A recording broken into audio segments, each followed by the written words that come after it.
The star cruiser Rora's embrace drifted through the velvet expanse, its hull aglow with soft cobalt thrums that pulsed in time with the vessel's life support heart.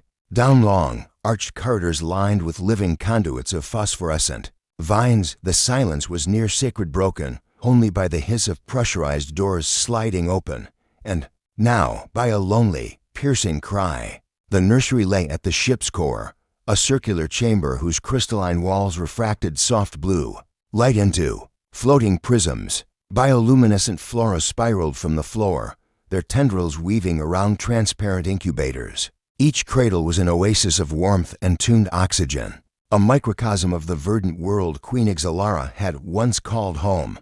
But the incubator of her daughter, Princess Alari, was empty. Ixalara hovered beside the cradle, her 6 arms folded into her regal robes, each joint shimmering with the living tattoos that marked her royal blood. She had sung every lullaby known to Nerkathkan harmonic chords that resonated through neural rays, yet Alari's wails only thundered louder. Against the chamber's walls, temperature gauges blinked green, nutrient mists filled the air in gentle pulses, and the cradle's nano-weave mattress cradled nothing but emptiness. The infant's own buoyant body floated nearby, supported by a holographic cradle field that shimmered like starlight. And still she cried. A tremor shook Ixalara's calm. In her millennia of rule, she had quelled rebellions, brokered galaxy-spanning treaties, even survived the cataclysm of her homeworld's dying sun. But never had she felt so powerless. Each cry echoed her fears. Was this fragile life meant to endure the cold void? Could her daughter adapt to the weight of an empire she'd inherit? Her thoughts were interrupted by a gentle chime. The door slid open, revealing Lieutenant Marcus Hale. He stepped in quietly, boots clicking on the polished alloy floor, carrying a small sachet of earth-grown jasmine petals. His human features were worn with concern, deep-set brown eyes under a furrowed brow, a strong jaw softened by compassion. "Your Majesty," he said, bowing his head in respect, "I'm sorry to intrude. I've reviewed the infant's vitals. Everything is within optimal ranges." But he held out the petals, sweet and dewy. "On Earth, we use familiar scents to calm newborns. Perhaps a touch of home." Ixalara regarded him coolly. Trust was not granted easily between species, yet desperation flickered in her violet eyes. "I have upgraded every parameter to match her physiology," she replied. "Why would Earth flowers soothe a Nerkath child?" Marcus took a hesitant step closer. "Scent is primal. It can anchor a young mind when words fail." And he paused, voice softer. "I've also studied your daughter's neural patterns. I believe she's seeking more than physical comfort. She's reaching for connection." Ixalara's breathing slowed, curiosity overtaking her reserve. Connection, on impulse. Marcus held out his arms. "May I?" The queen hesitated but nodded. She reached into the holographic cradle field and lifted Alari, her translucent skin quivering like warm glass. Carefully, Ixalara placed the wailing infant into Marcus's arms. Marcus exhaled a reverent breath as Alari's small body settled against him. He sprinkled a few jasmine petals into the cradle's nutrient mist. Their scent spiraled around them. Then, as if finding courage, he began to sing. "Hush now, little one. The night is calm and deep. Rest your weary eyes, let gentle shadows keep." His voice was soft and unpracticed, but heartfelt. Alari's cries faltered, her wrinkled forehead smoothing as she lifted her gaze. The bioluminescent vines dimmed in a curious echo of her slowing heartbeat. Ixalara watched, jaws slack with awe. Minutes stretched into an eternity as the infant's grip tightened on Marcus's tunic. The humming consoles of the nursery hummed in harmony with his lullaby, and the ambient lights pulsed like a heartbeat returning to rhythm. When at last Alari drifted into silence, Marcus held her close, rocking in time with her soft breaths. The chamber felt different, warmer, more alive. The queen stepped forward and placed a hand on Marcus's shoulder. His human pulse thrummed beneath her touch, a steady thrum that spoke of two worlds converging. "Human contact," she whispered, voice hushed. "You were right." Marcus offered a small smile, cradling the sleeping princess with care. "Sometimes," he said, "it's the simplest things that heal the deepest wounds." And in the glowing cradle of the cosmos, a fragile bond was born, one that would echo across stars. and challenge empires in ways neither species could yet imagine. Morning. Light filtered through the nursery's crystalline dome, painting strands of mist with pale lavender hues. Princess Alari slept soundly in the crook of Lieutenant Marcus Hale's arm, her rhythmic breathing like the soft hum of the ship itself. Around them, the bioluminescent flora shimmered in time with her pulsant organic heartbeat that whispered of life born amidst the void. Ixalara entered quietly, her 6 arms folded in contemplative grace. She observed Marcus as he paced gently near the viewport, murmuring soft assurances to the sleeping child. Each step he took sent ripples of warmth across the deck plates, a stark contrast to the clinical precision of the Aurora's embrace. The Queen felt a flutter within her, equal parts admiration and something more ancient, more profound. "Have you slept, Your Majesty?" Marcus asked, glancing over his shoulder with a tender smile as Alari shifted, eyelids fluttering. He bent slightly, brushing a lock of silver hair from the infant's forehead as though it were spun moonlight. "I did not," Ixalara admitted, her voice a low, melodic echo. "I watched you last night. You carried my daughter as if she were your own." Marcus hesitated, then nodded. "She reminded me of my son, who passed 2 years ago on Earth Station Meridian." His gaze flicked to the glowing lilies entwined around the incubators. "I thought it was only fair she feel something familiar, something unconditional." The Queen's luminescent tattoos shifted into patterns of curiosity. "You share your grief to comfort another's child." She knelt by the cradle field and placed a gentle fingertip alongside Marcus's hand. A faint telemetric spark bridged between them. "This connection. I sense your loss, your hope." He swallowed. "On Earth, we believe shared sorrow can forge the strongest bonds." He offered the child back to her motherly custody. But Ixalara shook her head. "Not now." She accepted Alari into her arms, then transferred her seamlessly back to Marcus with a practiced grace born of centuries of motherhood. "Hold her," she commanded softly. "I wish to see this human bond." Marcus settled onto the cushioned alcove beneath the viewport, seating himself as though the ship itself had invited him. Alari stirred, blinking up at the 2 adults flanking her cradle of arms. She let out a soft coo, the distress of ours before forgotten, as Marcus hummed a gentle earth lullaby once more. Time stretched thin in those moments, the cradle room's walls melting into nothing more than background to the warmth spreading through Marcus's chest. Ixalara watched, her own heart stirring a sensation she had buried beneath millennia of duty. She felt compelled, inexplicably, to join his song, leaning in. She wove her harmonics beneath his melody, the 2 voices blending into a lullaby that was neither solely human nor Nerkath, but something entirely new. Alari's limbs relaxed, her delicate fingers wove into Marcus's uniform, and the glow of her skin brightened with contentment. The bioluminescent vines responded in turn, unfurling petals that drifted like drifting stardust across the glass floor. In that convergence of song and light, the Queen glimpsed a future where 2 species could sing in harmony. When the song ended, Alari's breath deepened into sleep.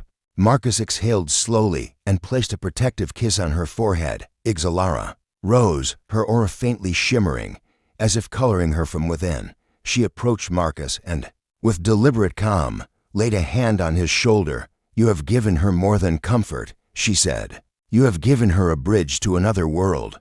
He looked up, eyes gentle but solemn. "I only did what any father or any mother would do." Ixalara's gaze grew intense, yet tender. "Then you are more than a lieutenant. You are now protector of the air and of our fragile hope." Marcus swallowed, the weight of her words settling like a dawn mist in his chest. "I will do everything in my power, Your Majesty." The Queen inclined her head. She drew a deep breath, feeling the baby's latent telepathic threads reach out for warmth. "Very well, come with me." With that, she turned and led Marcus through the softly humming aisles. Alari cradled safely within her arms once more. The bioluminescent vines glowed brighter, as though applauding this new alliance. Beyond the nursery's threshold lay the wider dangers and opportunities of the Dominion. But in that moment, all politics fell away. A human man and an alien queen walked side by side, bound by the fragile bond of a sleeping child. And as they disappeared into the ship's living corridors, The Aurora's embrace pulsed with renewed purpose, to carry them and their shared destiny toward the uncharted stars. The Hall of Tempests loomed like a storm-bent cathedral at the heart of the Aurora's embrace. Simulated cyclones whipped through its vast dome, and lightning danced along monolithic pylons etched with ancient Nerkath glyphs. Here, Queen Ixalara held court with her most trusted advisors, and today, the atmosphere crackled with more than manufactured electricity. Marcus stood beside the Queen, his human collar insignia gleaming under the Tempest lights. At his side, the infant Princess Alari lay asleep in a hover cradle, cocooned in a soft luminescence that pulsed in time with her placid breathing. Around them, the inner council high priests, military governors, and xenopsychologists clustered in tense semicircles, voices low but charged. High Priestess Sharelf broke the hush, her voice reverberating like distant thunder. "Your Majesty, we honor your empathy, but the bloodline must remain pure. No matter how soothing his touch may have been, he is human, a species untested by dominion, right, and ritual. We cannot risk contamination of our heir's essence." General of Corps, arms crossed over his plated chest, nodded sharply. Our scanners detected subtle changes in the princess's neural resonance. After Lieutenant Hale held her, those echoes were unfamiliar. "We cannot ignore potential pathogens, mental or biological." Ixalara's 6 arms moved in a graceful gesture of stillness. "You speak of taint," she said, voice calm and resonant. Yet when I sought to comfort our child, her cries only intensified. It was only in human arms that she found peace. She turned to Marcus. "Lieutenant, you felt that spark when you held her. You sense her reaching out. What truth do you offer?" Marcus inhaled deeply. He looked each council member in the eyes, then addressed the Queen. "I have studied Nerkath embryonic genomes extensively. There's no viral or xenobiological threat. What I witnessed was psychological, an infant's need for connection. On Earth, we have seen cross-cultural adoptions succeed when children are welcomed, not feared." He paused, glancing at tiny Alari's serene face. "Your daughter recognized safety in my arms. That is the purest signal of all." The chamber's winds stilled for a heartbeat, as if caught by his words, yet doubt still lingered in the upturned faces of the council. Sharelf raised a slender hand, tattoos glowing like living constellations. "And what of tradition? Our rites have bound Queen to heir for millennia. By involving a human, you break those sacred bonds." At that, Ixalara's aura flared. The simulated storm responded with a burst of violet lightning. "Tradition does not bind us, understanding does." She stepped forward, voice rising above the hushed thunder. "I have ruled long enough to know that fear breeds tyranny, but compassion forges alliances stronger than steel." Turning fully toward the council, she spoke with unshakable authority. "Lieutenant Hale will remain at Alari's side. He is protector, guide, and teacher. Together, we will raise the future queen." General of Corps bowed stiffly, conceding. "The argument, as you command, Your Majesty." The rest followed suit, the weight of the Queen's conviction dispelling their resistance. Marcus exhaled, relief shining in his eyes. Ixalara approached, placing a light hand on his shoulder. "Your loyalty honors both our peoples," she said softly. Then, lifting her voice so all could hear, she proclaimed, "Let it be known across the Dominion that empathy is our greatest strength, and that every child, no matter her origins, deserves the cradle of love." A hush fell over the Hall of Tempests, broken only by the echoes of distant thunder. In that charged silence, a new decree was born, in service of hope. The alien queen's baby would never cry alone again. Soft dawn radiance crept through the panoramic viewport of the Aurora's embrace, casting long golden beams across the nursery's crystalline floor. At last, Queen Ixalara smiled, an expression as rare as a supernova watching Princess Alari giggle amidst a scattering of bioluminescent petals. Lieutenant Marcus Hale knelt beside them, his gentle laughter mingling with the child's coos as he guided her tiny fingers through the soft glow. "See," Marcus murmured, holding up one chubby hand. "You can make the light dance, little one." Alari's wide eyes sparkled as she waved, tendrils of plant light pirouetting around her fingertips. The vines themselves responded, unfurling blossoms of violet and gold that spiraled skyward, painting the chamber in living color. Ixalara's heart swelled. Never before had she witnessed such joyous communion between species and nature. Outside, the planet Kairvash 3 glowed like an opal in the black sea of space. Delegates from every star system of the Dominion gathered in the Grand Pavilion, its spired towers carved from native crystal. Today was the Dawntide ceremony when a new generation of Nerkath would be presented to their people. Yet this year's ritual held deeper significance. It would publicly unite two worlds.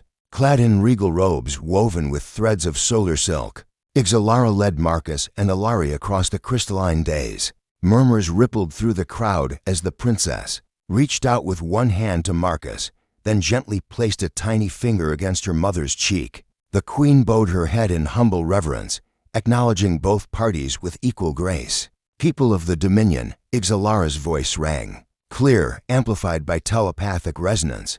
Today we embrace not just an heir, but a promise that compassion shall transcend all borders. She turned to Marcus.